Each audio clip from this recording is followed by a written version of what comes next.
What is up, guys? Random Money here with your 2016 LCS Summer Split Playoffs Analysis and Prediction video. In this video, I am going to go over all of the matchups for the remaining 2 weeks for the LCS. I'm going to let you know who I think is going to make the playoffs for both NA and EU. I'm going to let you know what your favorite teams need to do in order to make the playoffs, and also what they need to do to make Worlds. It's currently Wednesday, July 20th. Week 8 LCS starts tomorrow, and I will be coming out with another video at the end of Week 8 as an update to let you know where your team stands and how they can make the playoffs in for Week 9 as well. So for North America, you can see I've got all 10 teams listed on the left-hand side, and then the different columns I have is I have the team's current rank, I have their current record, I have their two opponents for Week 8, I have what their record's going to be at the end of Week 8, I have their two opponents for Week 9, what their final record is going to be, and then what I think their final rank is going to be for the NA LCS. The top 6 teams move on to the playoffs.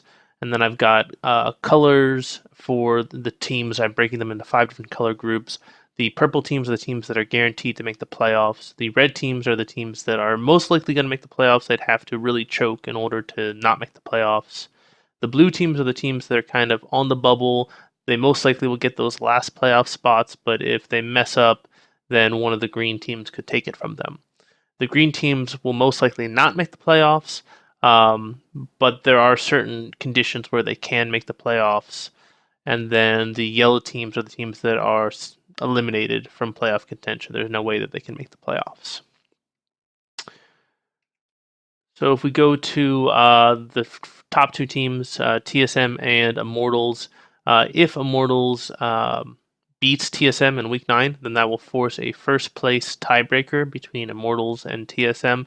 And that's actually really important because the way that the seeding works in the playoffs in 2016 is that the higher seeded team always plays the remaining lower seeded team. So if the number 6 team upsets the number 3 team, then the number 6 team would play the number 1 team in the semifinals. So it's very important who's the number 1 team and who's the number 2 team. For the remaining 4 teams I think are going to make the playoffs, Team Liquid, Cloud9, CLG, and Envy.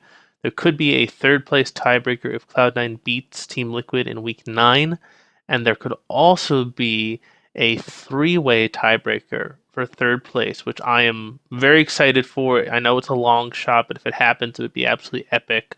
But if CLG beats Team Liquid in Week 8, and then Team Liquid wins against Cloud9 in Week 9, then that forces kind of this weird 3-way tie where they'll have to, probably have a judge's ruling to figure out how they're going to do the tiebreaker.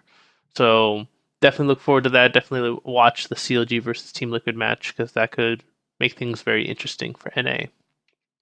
For the teams that are kind of struggling to make the playoffs, they're Apex, Energy, and Phoenix. Well, I'm going to go over each team, what they need to do in order to make the playoffs. So for Apex, if they wind up with the same record as Envy, they lose the tie to Envy. They win the tie if they have the same record as NRG, and there will be a tiebreaker if they have the same record as Phoenix. So they have 2 options to make the playoffs. If Apex wins all 4 of their games and Envy loses 3, then that means that Apex makes the playoffs. If Apex wins 3 of their games and Envy loses 4 of them, then Apex also would make the playoffs. So those are the 2 ways that Apex can make the playoffs. Definitely long shots, but weirder things have happened. For NRG, if they have an equal record to Envy, there will be a tiebreaker.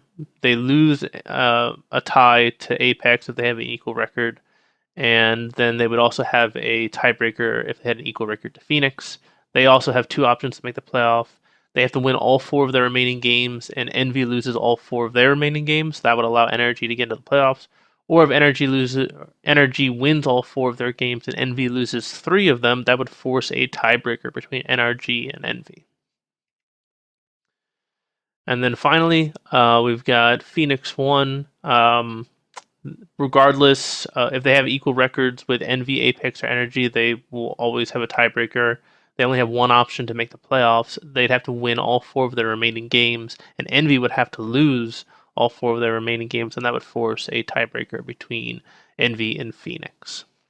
That's how the NA playoffs are breaking down. I think it's unlikely that those situations happen. I think that the top 6 teams are going to be the teams that we're going to see in the playoffs for the summer split. In Europe, though, there is a lot more turmoil. It's a much closer race for those last couple playoff spots. So at the top, we've got G2 and Fnatic. I think they're going to go, 1-2, and they're guaranteed to get in the playoffs. Splice is in a fantastic spot, and they'd have to do something really stupid in order to not make the playoffs. They'd have to lose pretty much all of their games in order to not make the playoffs.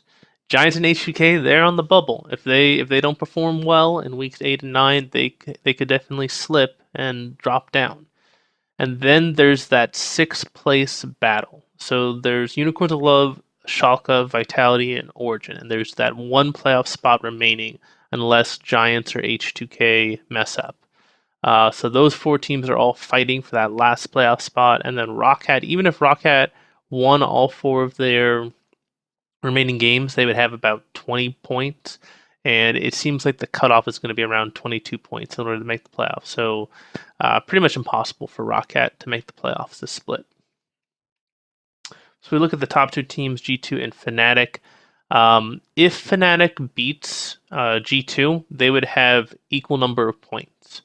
In the event that 2 teams in EU have an equal number of points, the tie goes to the team that has the most wins, and Fnatic would have more wins than G2, so Fnatic would win the tiebreaker essentially and have first place over G2. So they would not play a tiebreaker match in the event that Fnatic beat G2. For third place team, Splice, they need to lose 3 or 4 games in order to risk not making the playoffs. So pretty unlikely. If Fnatic will win the tie against Splice because they have more wins than Splice does. So even if Splice winds up upsetting Fnatic in week 8, as long as Fnatic has more wins than Splice at the end of the season, then Fnatic will be the number 2 team at the very least. So the teams that are on the bubble are kind of Giants and H2K in the 4th and 5th rank spot. They need to lose 2 or 3 games in order to risk missing the playoffs. And as we've already discussed, the tiebreaker will go to whoever has more wins if their points wind up being equal at the end of the split. All right, now we get into the interesting part, which is Unicorns of Love, Schalke, Vitality, and Origin. So Unicorns of Love and Schalke, I'm guessing that they're going to both wind up with around 22 fantasy points, and there's a lot of guesswork in that. It definitely the matches I'm really looking at really closely is Unicorns of Love versus G2, Schalke versus G2, and then Schalke versus Vitality, Unicorns of Love versus H2K. Those are all going to be super close matches, and any one of those matches being a win or a loss could completely sway how the points turn out and make or break the team's chances of the playoffs. So all of those matches are super important. I would definitely watch them if you're a fan of EU LCS. So Unicorns of Love, by my predictions, is expected to end the season with 22 points and to have a record of 5, 7, and 6. Schalke is expected to end the season with 22 points and have a record of 4, 10, and 4. Because Unicorns of Love has more wins than Schalke, that would mean that Unicorns of Love in that scenario would go to the playoffs. So the only way that Schalke can go to the playoffs is they have to get more points than Unicorns of Love. Meanwhile, for Vitality and for Origin, Vitality needs to upset at least 2 of the top teams to possibly make the playoffs. They'd have to upset a combination of H2K, Giants, or G2. For Origin, they need to upset at least 3 of the top teams in the last 4 games in order to possibly make the playoffs. It's not even guaranteed. So they'd have to upset a combination of Giants, Fnatic, Splice, and H2K. at least 3 of them in order to have a shot at making the playoffs. So definitely long shots for both Vitality and for Origin in these last 2 weeks. All right, so let's talk about championship points. So championship points determine who gets to go to World. Both NA and EU get 3 teams to get to go to Worlds. So the first place team from each region is determined by whoever wins the summer split. So whoever wins the summer split automatically qualifies as their region's #1 team. The second team that qualifies for a region is the team that has the most championship points. So if you have a team that finish, first place in the spring split and second place in the summer split, they'd have 180 points, and they'd have the most points compared to anybody else, and they would be their region's second seed for Worlds. The third seed for Worlds is determined by a regional qualifier tournament. So the next 4 teams that have the most championship points will compete in a single elimination best of 5 tournament in order to determine who's going to get that third spot for Worlds for their region. So we're going to go over kind of like a hypothetical situation for championship points for both North America and for Europe. So in this hypothetical situation, TSM wins the summer split. If TSM wins the summer split, they would automatically qualify for Worlds. If Immortals got second place, they would be the NA's second seed going to Worlds. Then the next 4 teams that would play in the regional qualifier would be Liquid, Cloud9, CLG, and Envy. So the first match in that situation would be Envy versus Cloud9. Then whoever won that match would play Liquid. And then whoever won that match would play CLG. And whoever won that match would go to Worlds as the NA's third team. So that's how it works. It's kind of a weird best of 5 system. If CLG or Cloud9 or Liquid all wind up beating Immortals, if only CLG or Liquid beat Immortals and get second place, then they would take that second place spot away from Immortals, and Immortals would have to play in the regional qualifier tournament. So yeah, that's how I think it's going to break down. I think that the top 6 teams that we have right now in NA are going to be the top 6 teams that are going to vie for those 3 world spots. I don't think there's going to be any weird things going on the NA side. On the Europe side, things are a little bit more complicated. So G2 won the the spring split. I'm predicting that they're going to win the summer split, which would automatically qualify them for Worlds as Europe's top seed. Fnatic will most likely get second place, which would give them the second place, the second seed for Europe. So they would also go to Worlds automatically. And the 4 teams that would have to play in the regional qualifier would be Splice, Giants, H2K, and Origin. Because Origin got second place in the spring split. So as long as they don't get relegated, I think that's the rule, is as long as the team doesn't get relegated, they can play in the regional qualifier. And since we don't really have the auto relegation anymore, I think that Origin would still qualify for the regional tournament. I haven't been able to find the exact rule in the LCS handbook that says what happens if a team is facing relegation but they have championship points.